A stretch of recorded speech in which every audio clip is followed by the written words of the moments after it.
Naimbag nga oras yung aming gagayem ken kabsat iti karitagon daway ket inak ipadanon deto ya nagbali na nga panakiya sarsaritak ken ni Mayor Remigio Medrano iti ilit ti Sarat Ilocos Norte mga kaibigan aditoy ngin kam nagsarsaritaan dagiti programa ngayon na ipapaay karitagon daway kang runaan na deti kalkalpas nga panagipaay ti local government unit ti Sarat detoy agricultural equipments wenno agricultural machineries nga dagitoy ket na ipaay kadagiti gunglo kadagiti agtaltalon iti Sarat Ilocos Norte mga kaibigan ken ditoy ngayon tay paypadanon detoy nagbalin nga nagpanagisarsarita panaki-update iti biyang iti Sarat detoy madamapay lang ang pananglablaban ti COVID-19 pandemic iti nadakamat.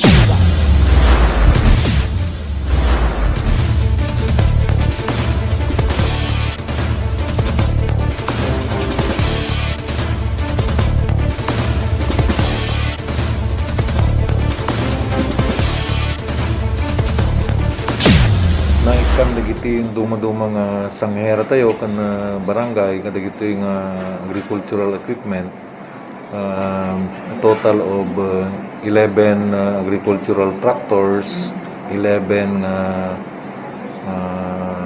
kuliglig with trailer, and 6 units of sugarcane crusher. Dito ikat naipay kadagiti amin-amin nga sanghera wenno dagiti hantay nga nabunbunungan iti mono na bundaway. Kastamat dagiti agmumula iti unas isuda iti nakaabel ti daytoy sugarcane crusher tapnon no handan nga gusar iti konbensyonal nga dadapilan. Yes, nga guyguyon iti animal nga likos-likos. Yes. So sir, nagapan na pundo na dito sir. Dito kat nagapu iti savings me iti 20% development fund over the years adudagayan dagiti naururnong nga pundo nga saan nga naususar kastamad dagiti savings me iti RA 7171 and the current share namin iti 2017 nantay nga na i-appropriate isu iti nangalaami kadagiti nga pundo para kadagiti naibunong agricultural equipment.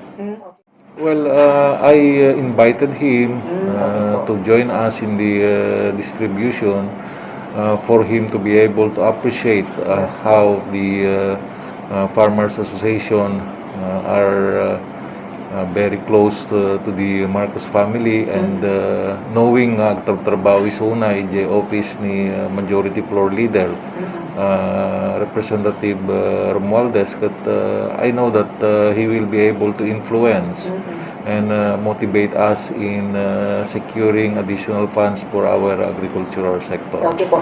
Sir, iti sa baling nga bangyan, kumasantay man iti ili Sarat, iti karitoy, mapaspasarantay pa nga pandemic. So, iti karitoy, kulturi nga pananglablaban tayo, sir, di COVID-19, anya digitay madamang proyekto iti ili Sarat, sir? Well, the same thing, we have reappropriated certain funds kadagitay savings me over the years tapnon may-allocate kadagitoy pundo iti anti-COVID kas kumang kadagiti pagkasapulan nga medisina PPEs kan daytoy panaka-maintainer daytoy municipal isolation unit me and among other things dagitay expenses ti ambulansya tayo ta daytoy ngamin ket madimi ma-project nga nasaya at pasaray awan, pasaray adda, pasaray agado nagiti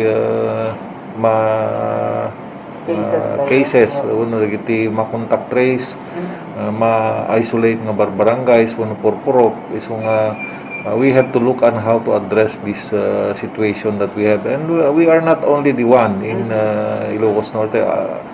I am sure that the other municipalities could kasumat iti paspasarinda kadagito yung bundaway. Okay. Sir, iti ili Sarat ket isu iti imuno na nga adu digitay imuna nga naakaran iti daytoy virus. Ngem iti karita bundaway sir ket nakita tayo nga naadalan dan amudan iti obraon da. So dakkel nga nakatulong digitay inal daw nga patigmaan tay kadakwada sir.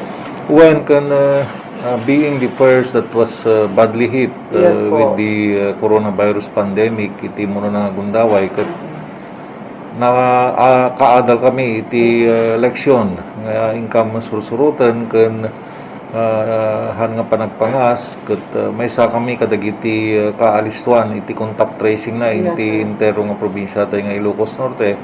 And so far, with the help of our Almighty God, we can easily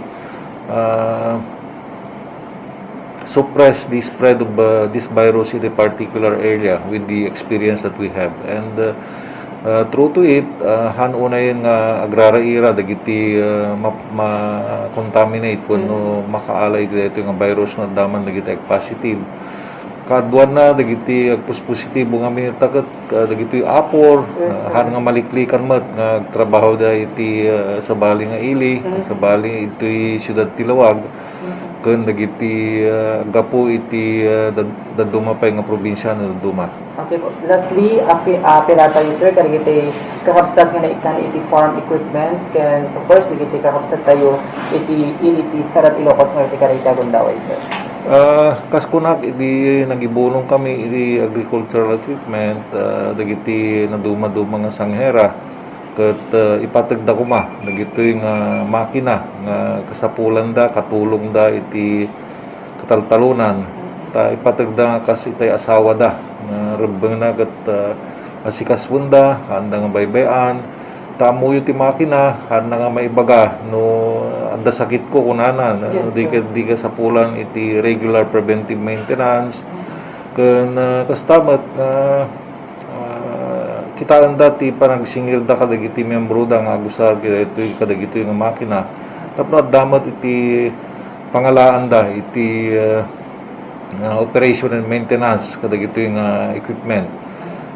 Kastamat kadagiti kailyan mi ulitek manin kanayon ko ulitin patigmaan pamalagip nga surutan tayo kuma dagiti protocols nga nayetnag iti ili tayo kasta imat iti probinsya tapnunuhan tayo nga akaran iti dito nga virus ta dagiti panagpadpadaya nga min no dumagat iso iti maysa kadagiti kaalistuan nga panagwaras dito nga virus iso nga no dati man badlaw tayo iti bagbagi tayo we have to voluntarily isolate ourselves tapno no antay nga makaakar iti pada tayo nga tao.